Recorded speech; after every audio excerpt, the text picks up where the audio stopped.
But now in our second and final segment of the program, Wake Up Sierra Leone, we'll be discussing security situation in the country during, of course, this festive season. The threats on social media, the influx of foreign nationals, and the arrest of two civil society activists, Thomas Babadi and Wendy Williams, on the grounds of planning to organize a protest yesterday, among other things. To talk on these issues, we've already been joined in the studios by, of course, some fine gentlemen from various security apparatus within country.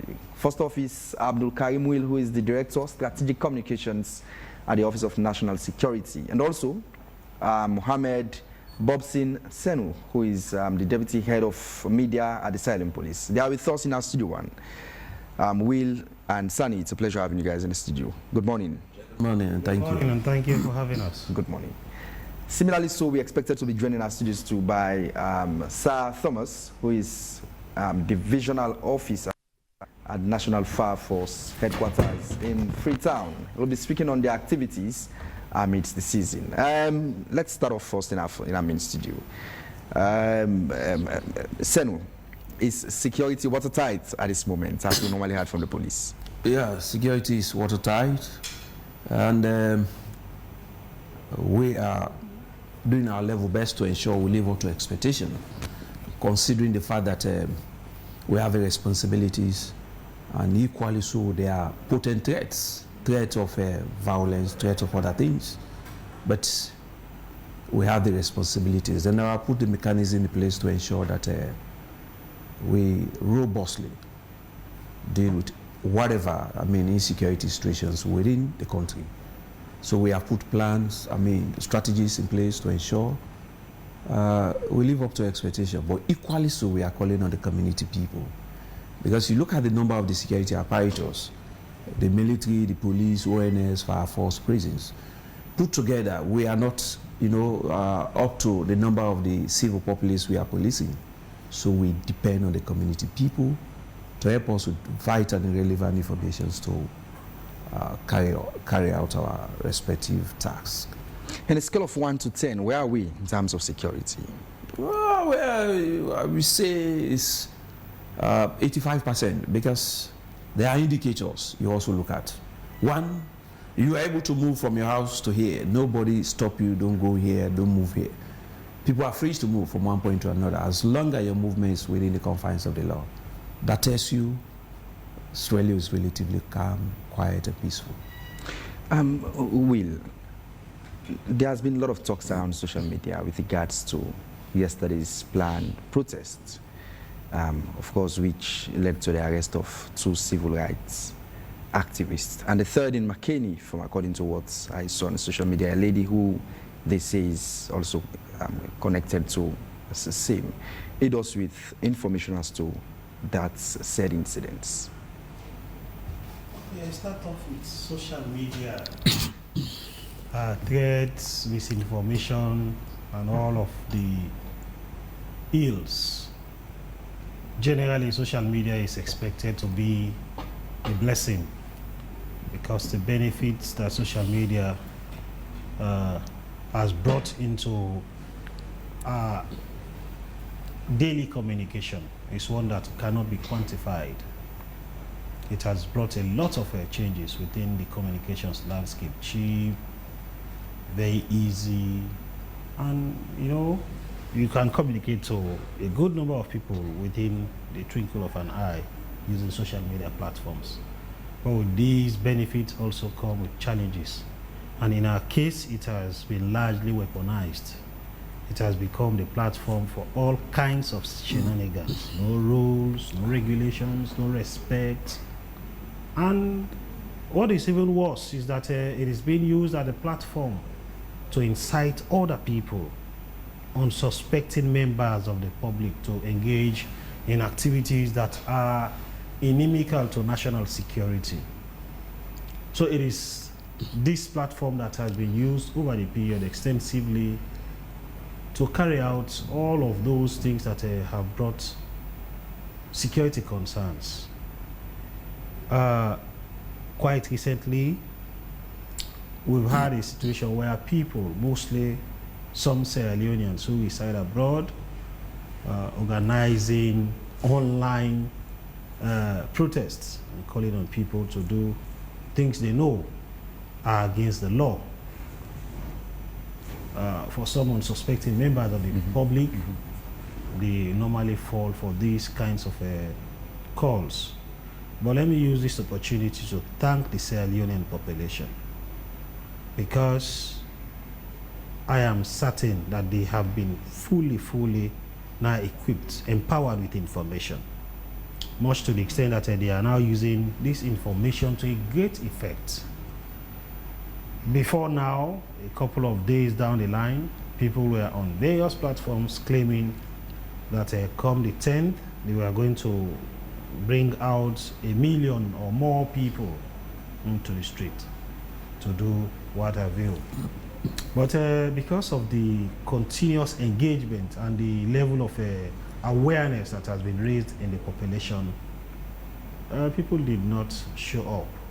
A few people, however, still came out to, you know, do what they did. But I'm sure the police will be able to comment on those arrests of a pocket of people that came out, even though the police, prior to that event, had issued out a press statement clarifying that they have not given any clearance to anybody, to any group, to engage in the activities they were calling on people to do. Will, protest or possession is gradually becoming a crime in Sierra Leone. Why is that so the case? It is not. Issues of demonstrations are part of the democratic process.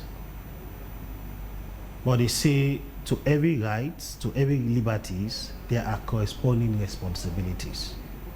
Most often than not, in fact, most of the time, people will just project their liberties, their rights to certain things, and they will forget about their own responsibilities. Equity means fairness. But they say if you are coming to equity, you have to come with clean hands. Sure. If you want to seek for equity, you have to do equity. Sure. The reason for the establishment of laws is to ensure that sanity prevails in society. I agree, whilst it is your right to demonstrate, to protest, and what have you, it is equally the right of the other person to go about his normal business. But you will agree with me that most of the calls that have been made over the period are just smoke screens to give the impression that it is demonstration, when the reality is that these events will end up unleashing mayhem on unsuspecting members of the public.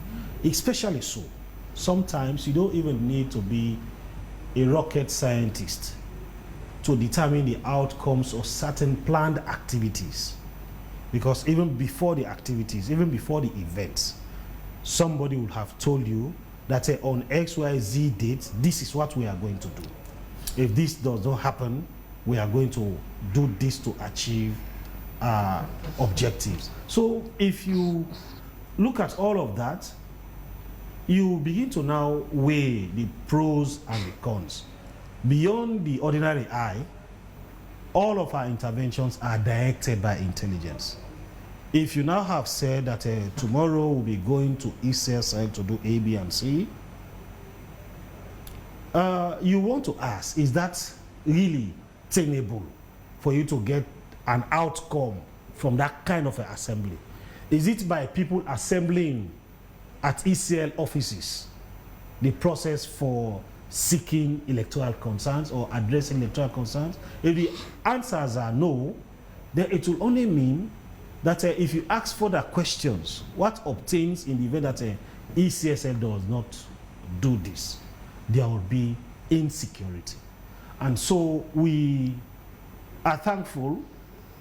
Personally, I am thankful that on that basis, in all of the calls, the Sierra Leoneans did not heed. On that basis, Will, would Sierra Leoneans ever get a chance to protest? As long as there is genuinity in the cause that these people want to And what do you achieve. mean genuinity? Because I asked that question based off of on your submission in the last few seconds about the outcome of the protest. All over the world, people take chances on protests. Yeah, so not all protests have led to the desired outcome of the protesters. And this is the case even in advanced countries we look up to for good examples. Not all protests have led to the results that they wanted. Take, for example, the January situation in America, the Trump and co. There were riots, but it did not still give them the desired outcome. So, based off on your submission, would Sierra Leoneans ever get a chance I'm sure to do protests? Certainly. I tell you, these events that people plan, that people have planned in the past, are just smoke screens. Beyond that, there are intentions that are way beyond the ordinary eye. I mean, Smoke screens are one, but history. smoke screens are one. Just, I think yesterday or on Monday, we had the Human Rights Commission here, and we were talking about human rights. Beyond the you know, whatever becomes the outcome, when I mean whatever becomes the outcome, whether or not the protesters get the desired results, because if, for example, you're protesting for bread, the price of bread to be reduced. If you protest and the price of the bread is not reduced, you could say, okay, it wasn't successful to them. However, the right to have that opportunity to converge in a protest should be guaranteed as per our law. Okay. But in reality, I'll take this question over to you, Senu, before I come back to Will. The conversation we've had repeatedly about, you know, the rights of citizens to converge on protests. The police would communicate that no one is stopped. The only thing, follow the procedure. Write to the police, inform them. They'll invite you to a meeting, you'd sit and plan it. For a very long time, we didn't see people taking that upon themselves. Now we've heard of Babadi and someone else who took it upon themselves to do that. How did what started as a request to protest lead to an arrest? Yeah, thank you very much. Of course, in the area of Thomas Babadi Williams, it was not like requesting for permissions to be given to police to carry out the protest. It was like instructing the police that on the 10th of December, we are going out to do this and this and this, and therefore, we need the police presence to be with us. If ECSL fails to address our demand on the 9th of the 10th, we'll be out. It was not a notification given to us in terms of allowing them to go out. It was just like instructing the police to be part of them. That has been another contention in Sierra Leone, Senu, where even with the legal people, when it comes to interpreting the portions of our constitution that guarantees the right of citizens to protest, one set of interpreters would tell you, you need to inform the police and get permission. Another would seek permission. Another set would tell you, you don't need to seek permission from the police, you just need to inform them. So even that interpretation in itself is a contention. But from the perspective of the Sierra Leone police, how do you interpret that portion of the law? Do people need to write to you and seek your approval, or do they only need to inform you what they're going to be doing? Because it's not the same thing. Well, let me help you understand one thing here. Basically, the police itself, we are not lawmakers, neither do we interpret the law. We enforce the law. So what do you understand that part of the law to mean? If you look at section 17(1) of the Public Order Act, says you have to inform the Inspector General of Police, notify the Inspector General of Police. That is just one portion of that whole thing.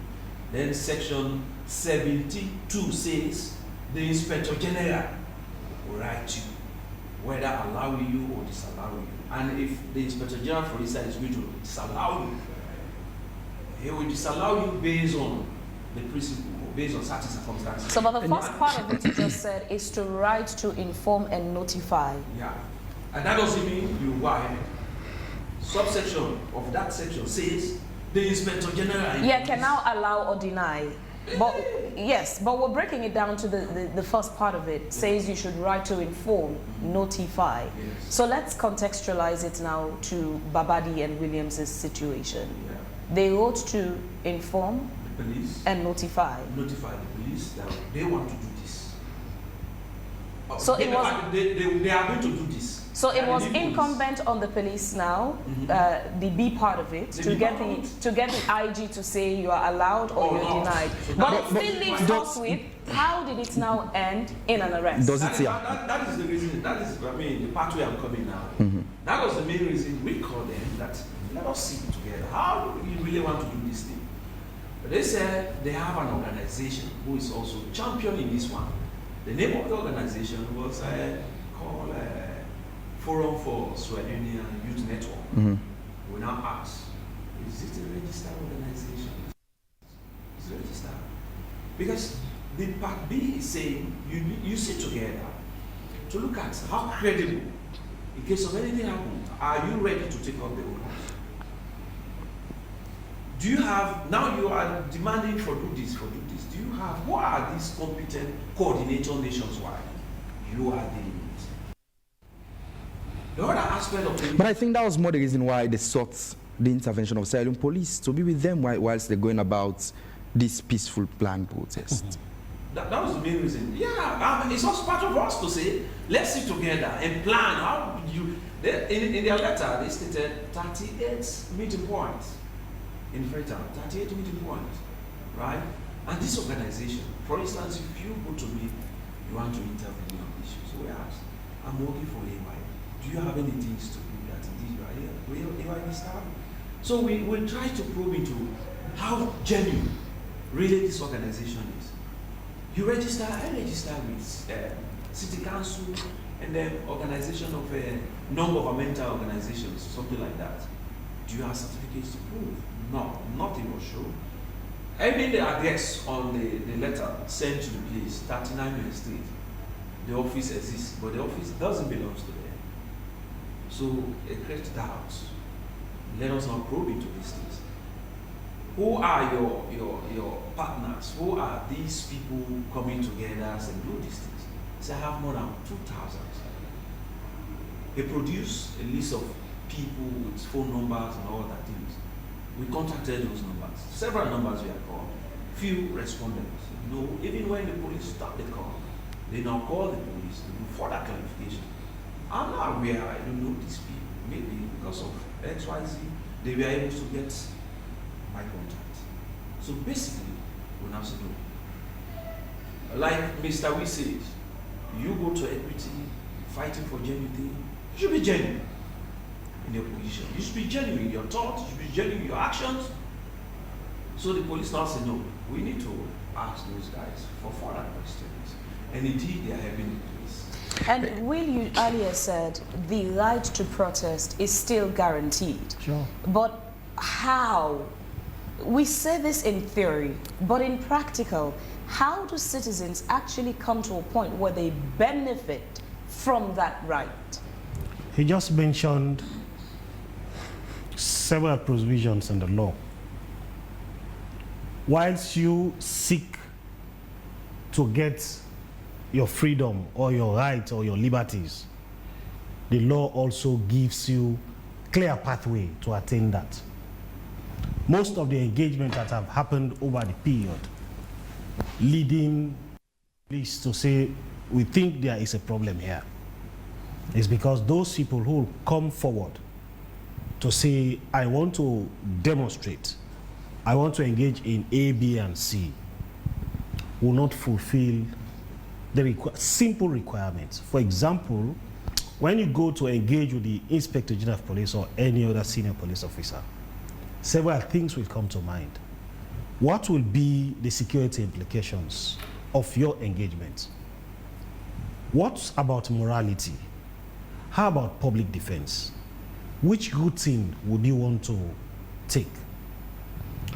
Who is going to be the responsible person, the accounting officer for the outcome of these events?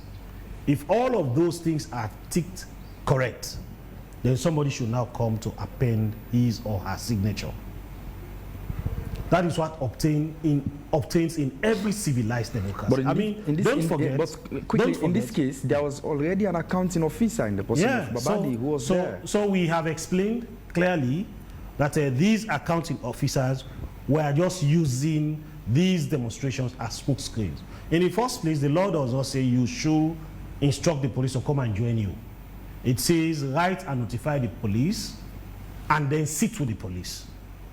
Don't forget the responsibility for the provision of the enabling environment for law and order, for peace to thrive in society, rests to the Sierra Leone police with the security sector. It would be omitting in their responsibilities if they clearly see or predict doom and then allow that to happen. I mean, sometimes they say, I think it was George Santayana that said, those who fail to learn from history are condemned to repeat it. Is it because we have a lot of immediate memories. August 8, 9, and 10, these were the kinds of discourses that we had, leading on to even November 26.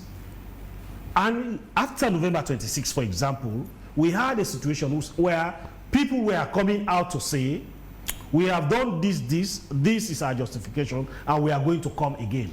On the flip side, Will, could this also be a contribution to the fact that the Sierra Leone police has not, over the last couple of years, given permit to people to because people have not been able to meet with the requirements of the Sierra Leone police. But I tell you, in the submission you also made earlier, talking about would even a protest give the desired result of the protesters? Especially for this particular one. And especially you're for this also particular now adding, you know, given our history, the violence we've gone through. No. Are those reasons why Sierra Leoneans should not be allowed to protest? No.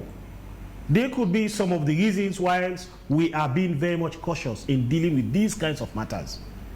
Don't forget. The security sector has also been accused by some CSOs to say, you're shifting away your responsibility and projecting that on the people. Because when they approach the police for protests, it is the responsibility of the Sierra Leone police to provide security to ensure the protests, if granted, don't go south.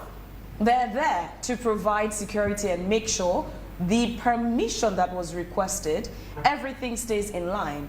But you're now avoiding that responsibility to provide security and asking those who would want to protest to give guarantee of security assurance when it is not their responsibility to provide security. It's about the attitude of those people that will be engaged in that event. We are all in Sierra Leone. It has been from one issue on to the other. I tell you, after the request for disaggregated results, there will be another thing on the same issue. Will, the question I'm asking you now is not only about Babadi. That's one case. Okay. It's not just the only thing. I'm talking now specifically, generally, with issues of protest. You know that issue has been a concern. Some of the international partners as well, when they do their annual reports on Sierra Leone, that has also come up as part of our human rights violations in the country, rights to protest. So my question now is not only about the Thomas Babadi and Williams situation, it's general.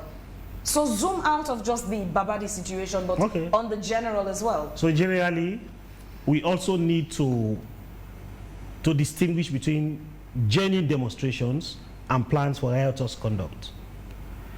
Demonstrations, I stated earlier, are part of the democratic process of every liberal democratic country. And for those people who want to enjoy these liberties, they will make conscious effort to follow all of the laws. But Will, are you being fair, considering the fact that those people who would have intentions to come to the streets, I know that, what's this guy's name, Edmond Abu Jr. as well, had his own encounters. His own situation was about fuel issues. Fuel, data, those are the issues he follows. He has had his own runnings with the Sierra Leone police on protest and some of these issues. But is it fair on these people when the people who would want to put the protest together, their intentions could not be perhaps to say to perpetrate violence, but just to put certain institutions under pressure to say the people are concerned about these things and, you know, we want action. But the excuse of not giving them permission because violence could erupt. On the flip side of that, we saw in the same Sierra Leone, before the stadium was closed for renovation, school sports, as basic as a school sports, you would find even school kids on the rampage, snatching phones from people, breaking glasses, but not once was a school sport banned, simply because it ends in violence. Football matches were happening there. After the match, people would snatch phones, break glasses of vehicles, but not once were those activities banned, simply because the end of it, some people come and perpetrate mischievous deeds. But how do you now bring it to protest and say, simply because we are not guaranteed there would be peace? How do you justify this? I respectfully beg to differ that there have been situations when school sports activities, inter-school activities have been banned because of these things that you are mentioning. I mean, it's about the safety and security of the majority. Most often than not, these people who go into these activities are in the minority. The law says your own rights to certain freedoms should not infringe upon the rights of other people. We know very well that even before these events, I'm not referring to this specific one, before people go into them, before they even do anonymous letters to the Sierra Leone police, they will have laced those with a lot of threats that on XYZ date, we are going to be engaged in this. And if this does not happen, this is going to be what we'll be doing. What the police will say, and that is what obtains in other countries where we have people taking responsibility for the outcomes of certain activities. But the police will say, then you now take responsibility of your action. With responsibility, let's take another case in point. The lawyers, Sierra Leone Bar Association, that situation was not a security threat to the nation, except otherwise. The Sierra Leone police were there at the New Brookfields Hotel, prohibiting a group of people who said they were going there to organize their meeting. The same Sierra Leone police preventing a group of people in an enclosed space, not even out on the streets. The goal was to be in the hall. But the Sierra Leone police, we saw the videos, were outside the gate, stopping them from entering. How do we justify all these things and say to the nation and the world that we are not suppressing the right of citizens to I don't have any idea of what information the Sierra Leone police had from the Sierra Leone police before. Basically, we have the responsibilities to maintain internal security, and it is incumbent on us to provide security for everybody. But Sierra Leone as a country, we have a rule of law. We follow the due process. Seno, I'm so sorry to interrupt you. I think they need to touch your mic. Sorry. While they do that, we'll just head to Studio 2 go to Studio quickly 2 while they sort out. Sorry to interrupt you there. Please hold your thoughts. In Studio 2, there's Thomas from division. He's a divisional officer from National Fire Force headquarters in Freetown. Good morning. Thank you very much for joining us, and thanks for your patience. Good morning, and good morning to all Sierra Leoneans. Fire issues are a concern in Sierra Leone, and you know it's the festive season. It's a lot happening. What would you say from the fire force data? Because from the ordinary perspective, it would be easy to assume that, oh, we have had maybe an increase in number of fire incidences in the country. But from the fire force perspective, what is it showing? Do we have increased number of fire? Is it decreased, or is it just the usual? What's going on? We have two seasons. We have the rainy season, we have the dry season. During the dry, we always expect more fire incidents to happen. And now, we are now on the festive season. You see a lot of people going to enjoyment places. You see a lot of people moving around to celebrate the Christmas. And a lot of things happen. People will be in their houses, put their musical set up. They'll be enjoying, forgetting the fact that, sometimes they go to bed, they leave their appliances. Sometimes they don't do proper checking on the wiring system in their houses. So these are all the things that happen. That is why our boys are always out there to do sensitization. They go to communities, they go to marketplaces. That is where I'm here also, to tell people to do X, Y, and Z as to how to prevent fire incidents. Just as you really mentioned, we're now in the dries. But again, help us understand what's the capability of the National Fire Force in terms of its skills in handling these disasters, fire disaster in the country. We are on top of the situation because at any time they call on us, we will respond immediately to put that fire off, except otherwise, because we have some communities that don't have proper access road. So it's difficult for our vehicles to go to those communities. People who reside within that community will help us to put it off, who take our fire extinguishers along, because the vehicle cannot go there. And people within the community will assist us to put the fire off. I recently visited one of your stations in the provinces, and it seemed as if the only fire engine available is already dead, if not buried. Is it the same for the Freetown station? How many engines do we have operational? We have 15 engines operational. We have stations that are newly built, but we don't have fire engines there. But for Freetown, we have enough fire engines. If you go to Aberdeen Fire Station, you will meet a fire vehicle there. If you go to headquarters, of course, we have 2 new fire engines there. If you go to Kisi Fire Station, you meet a fire station. If you go to Rukel, Simaton, for the Western Rural, there is a fire engine there. And we have personnel on the standby basis in the event of any fire, because we know that during the dries and during this festive season, we are going to expect a lot of fire incidents. Would you say 15 engines is enough to, of course, adequately manage the situation within? It's not enough, but I mean, we are managing what we have. We are expecting 5 fire engines. The procurement process is on. For newly constructed stations, we have Kabbalah Fire Station have been completed. There is no fire engine there. Magburuka Fire Station has been completed. We don't have fire engine there. Pujon Fire Station has been completed. So how do you go about your operation in those areas? It's like we rely on sensitization. We send our boys out to go and explain to people, don't store fuel in your house. It is highly flammable.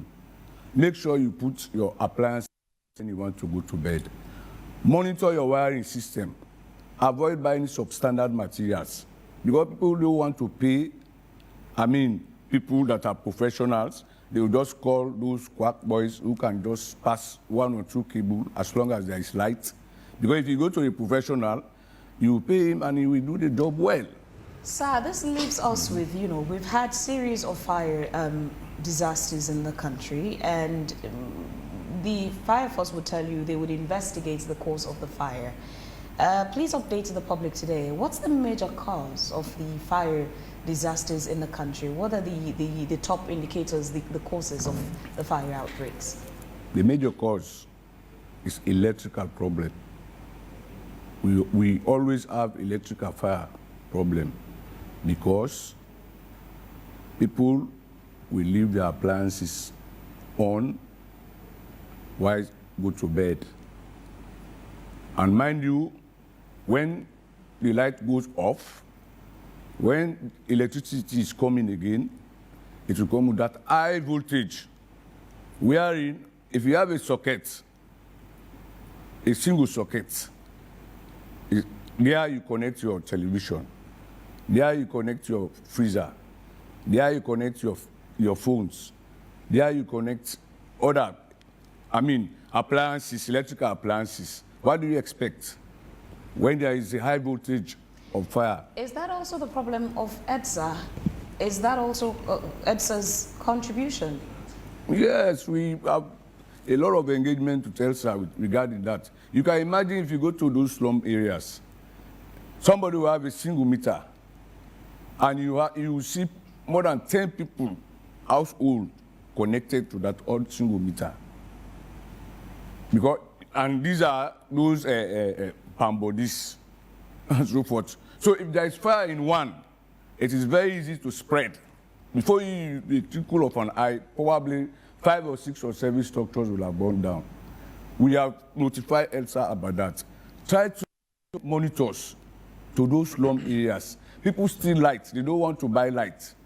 So you have some people, they will not connect from the cable, the main pole, to their house without no meter.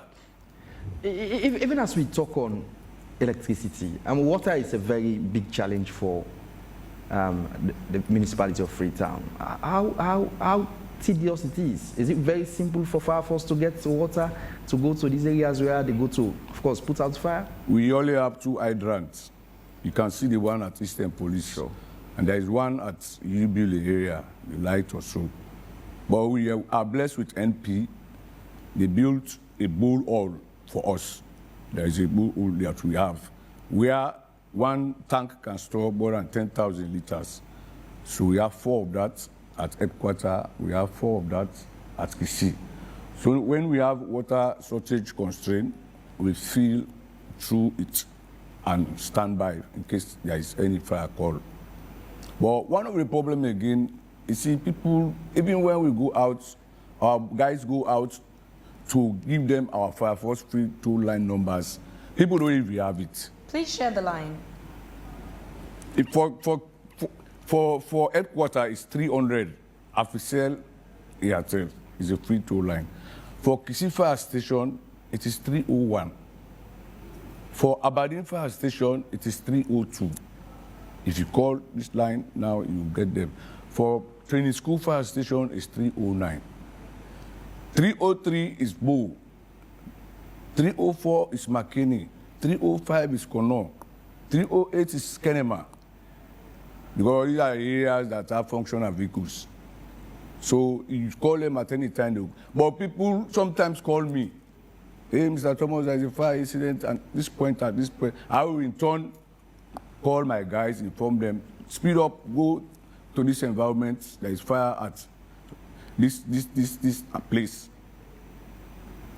They will rush to go there. Although sometimes they get challenges because when they go there, because the people don't know our numbers, by the time fire force will have been informed, when they go there, they will meet those guys stand by now to either stone them.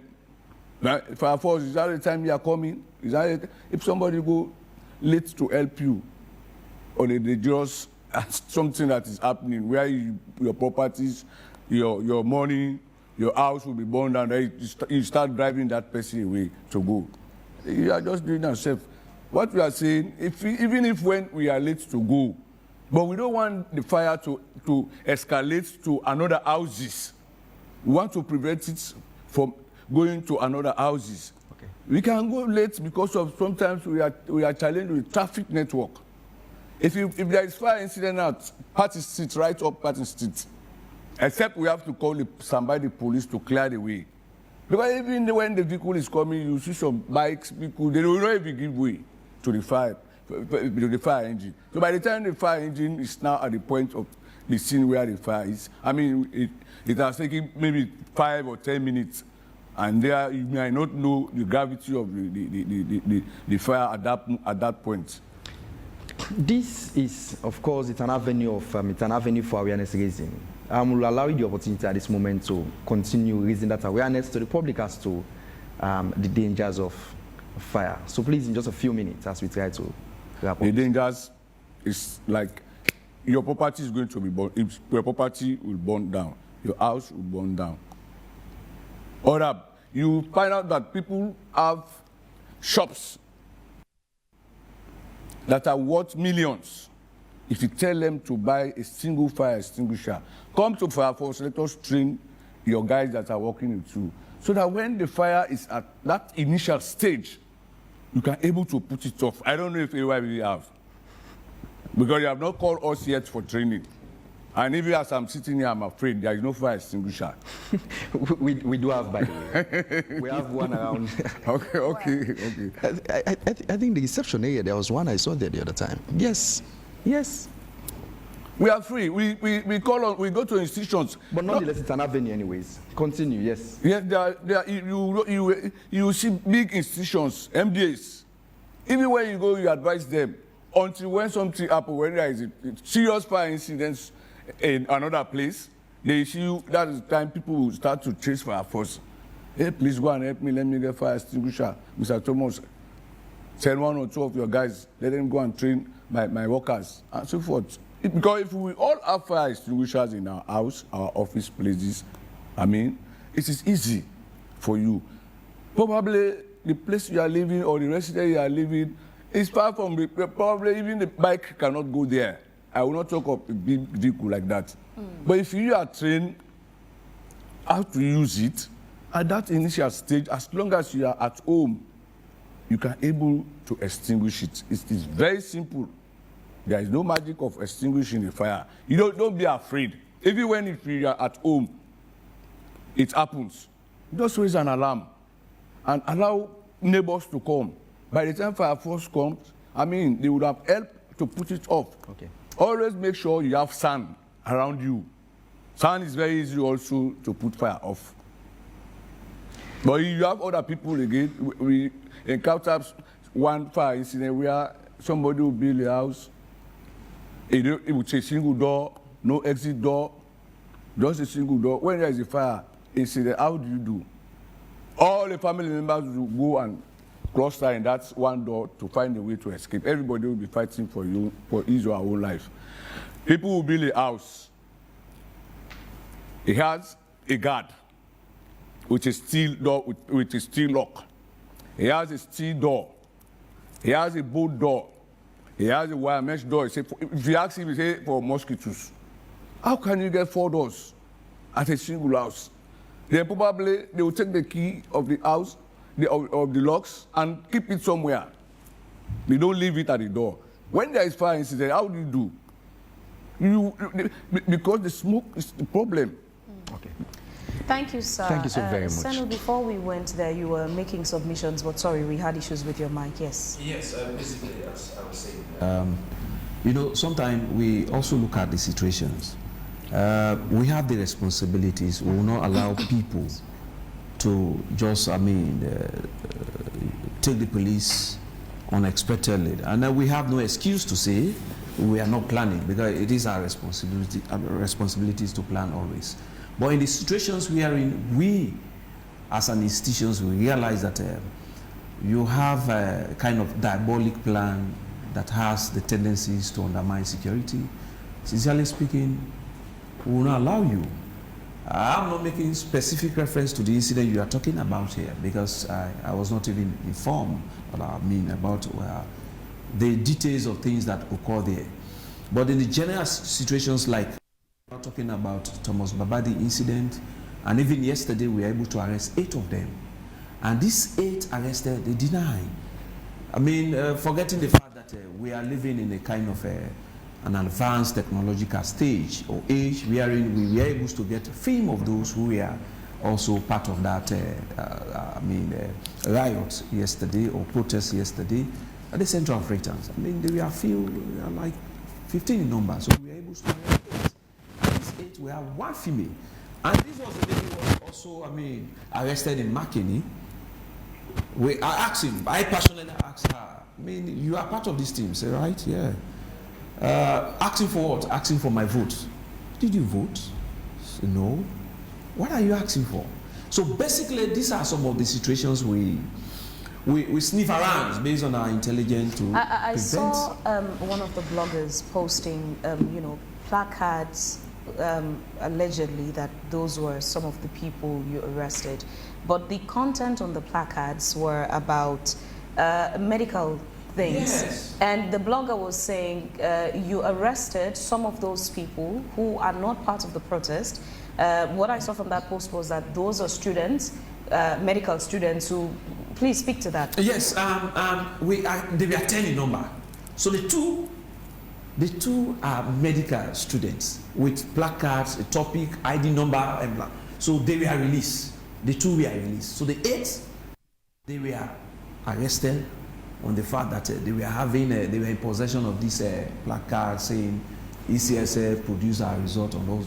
Indeed, we arrested 10, but 2 were students. They were not part of that, but they were finding themselves in the circumstances that the protesters were there. So because of they were able to at least convince the police with evidential facts, they were released. 2 of them were released. And as we speak right now, there's also information on social media that there's a protest at FBC, University of Sierra Leone. Here, now, yesterday or today? Which one? Now. Right now. I'm here. I will not be able to speak about anything like that. We're both here. We're both out, in the same studio. huh? We're both in the same studio, but I'm able to tell you Yes, that that's going on. but Senu and Will, with the lot of issues that has been talked about, mostly in terms of the Public Order Act itself, it paints a picture as if it seems the law has overlived its essence, mostly in a democratic society. Well, the Public Order Act was recently repealed and replaced. Not in totality. Not in totality. Part Not five. part 5 of the Public Order Act. The one that has to do specifically just the journalists. You and I know that the law is the law until otherwise altered. If that's the agitation for Sierra Leoneans, I'm sure there are channels to go. But I want to state, I don't want to be a devil's advocate, but I think the reasons for the enactment of laws is for sanity to prevail. Those people who enacted the Public Order Act in 1965 must have envisaged a lot of things. Most often when legal instruments are constructed, it is the spirit around what the law wants to address. Sometimes if there are no laws, then you are almost inviting mayhem onto society. So that's the reason. If you say it should be free for anybody to go anywhere and do demonstrations, trust me, the police will be overwhelmed, the public will unnecessarily be blaming the security sector for not doing their job, because the volume of activities that you'll be encountering will be ones that will be beyond your pay package, beyond anything that you have in terms of equipment. So I'm sure it is because of the reasons for the prevalence of law and order in society, because peace or law and order are priceless commodities. If you do not have those, then nothing else functions well. I'm sure that's the reason for the Public Order Act. You do not want to have a society that is like a banana republic. No law, no rules, no regulations. Human beings that are without laws, or society that are without laws, will be like animals in the jungle. It will be chaotic. Will, are police personnel, our security sector equipped with the right training on crowd control? Because now the assumption for some people is all what the Sierra Leone police say is merely making excuses to prevent protests simply because they cannot manage it.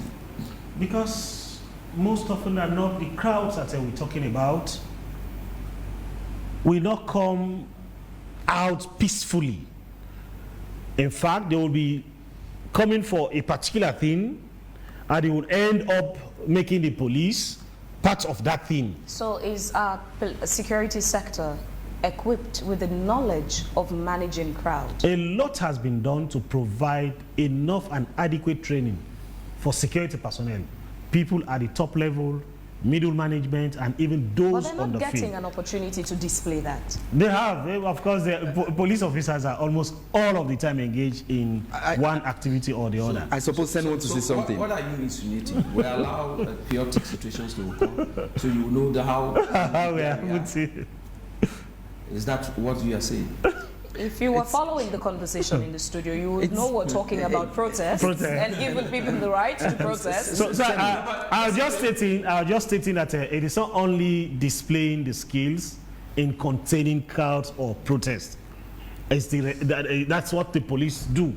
They do a whole lot of other things. Otherwise, we'll not be even Senu, like, we seated can't here. have you here and let you go without talking about a situation that also involves the Sierra Leone police that had to lead the advocate to take Sierra Leone to the ECOWAS court.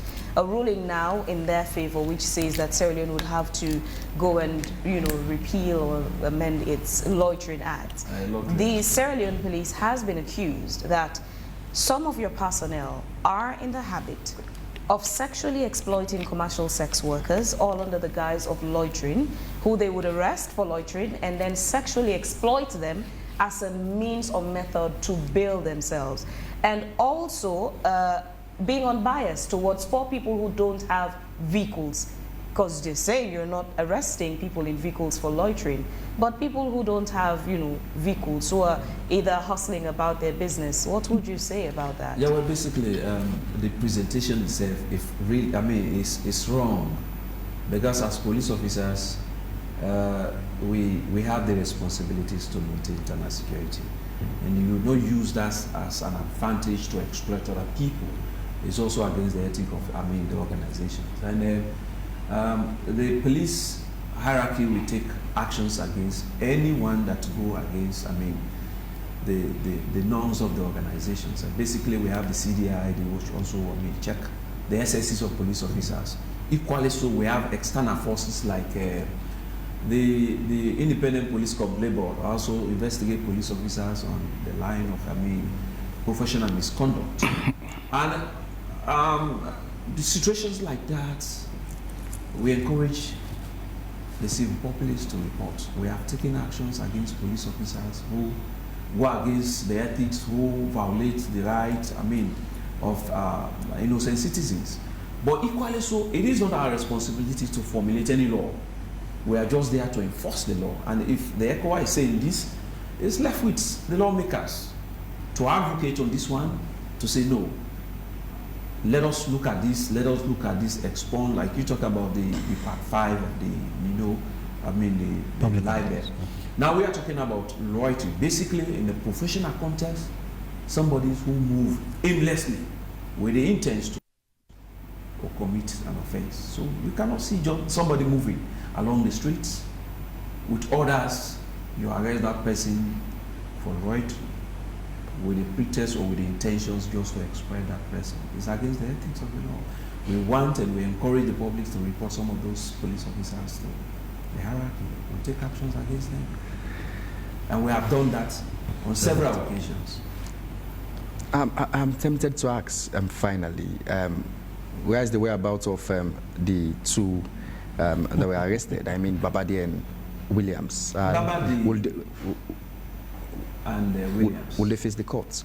And when? Very soon. Pretty soon. Pretty soon. They've been there for over 72 hours. 72 hours. We are talking about felonious offenses. And also, understand this one. I understand. That's more the reason why I ask. I understand that's more the reason why I ask. Now we look at gravity of offenses. You look at the gravity which says 3 days and the one 10 days. You agree with me during the November 26 saga, those who were arrested, do you have to say it's more than 10 days? It's a felonious offense we are investigating. Subversive activities, right? So basically, and I also want to use these opportunities, they have legal representations. These two guys, they are helping the police, they are hurting, they are doing well.